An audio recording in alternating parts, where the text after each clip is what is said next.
we need to nail the lie that there is no alternative to what the government is doing.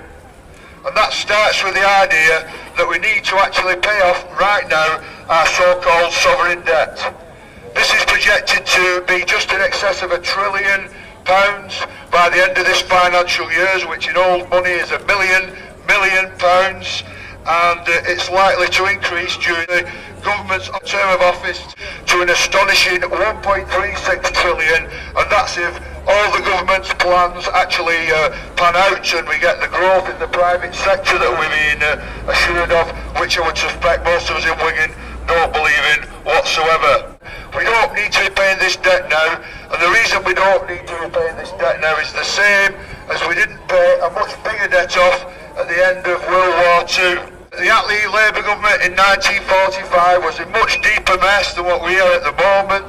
After the Second World War, our debt then was somewhere in the region of 238% of our gross domestic product, as opposed to, say, 62%, just less than that now.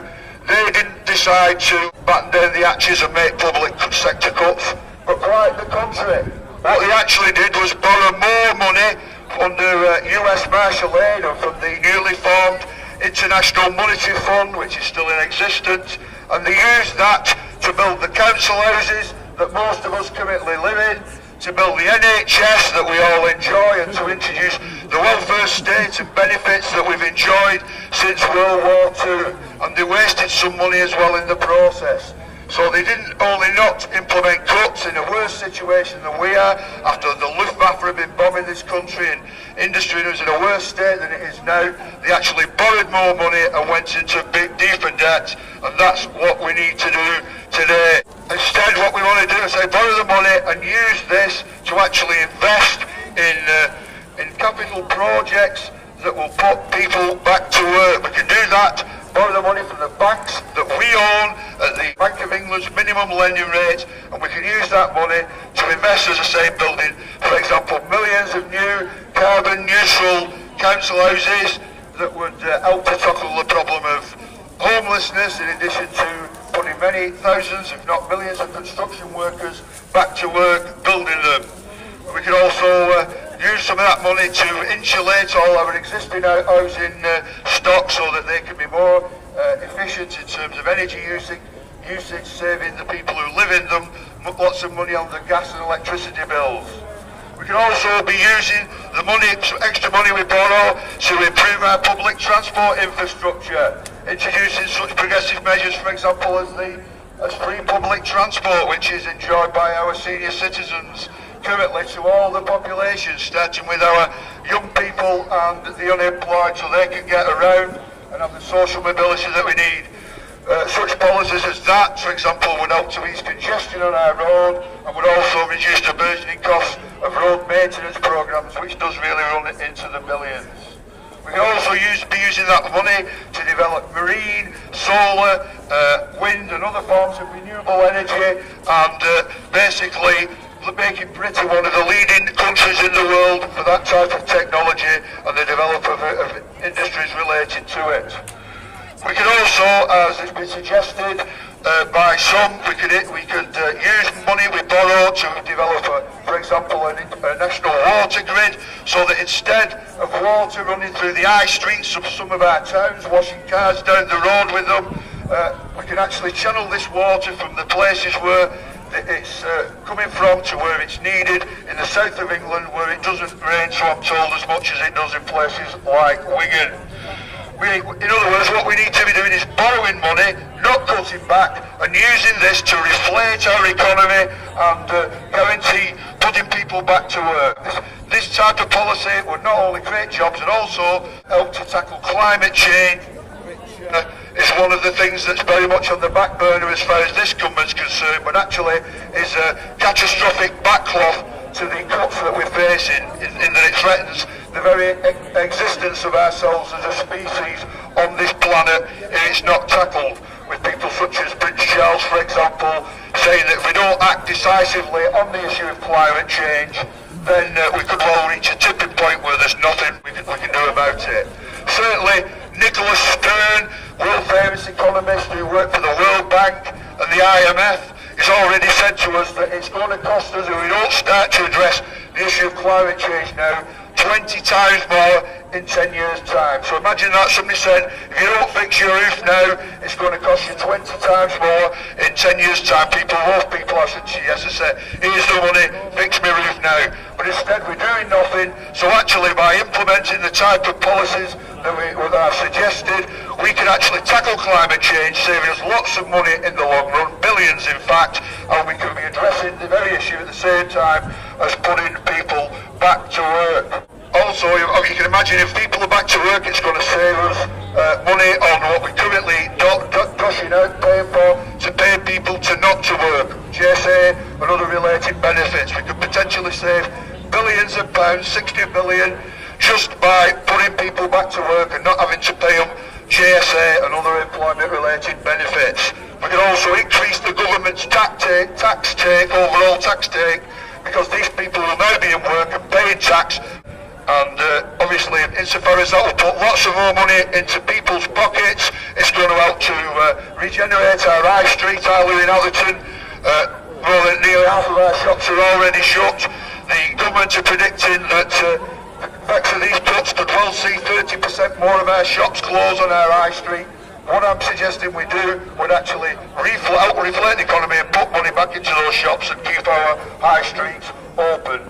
We also need to nail the lie. I'll say it again, we also need to nail the lie.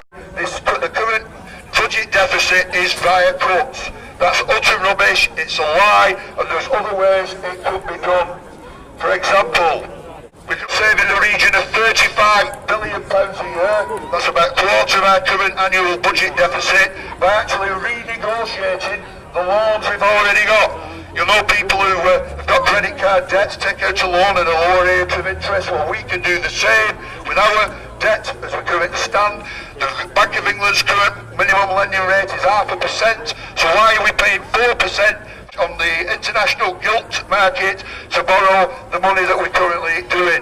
We should pay that back using money from the banks that we own, and that would save us in itself £35 billion a year, which the government currently and the last government were perfectly prepared to pay to the bankers and the people who have got us into this mess in the first place.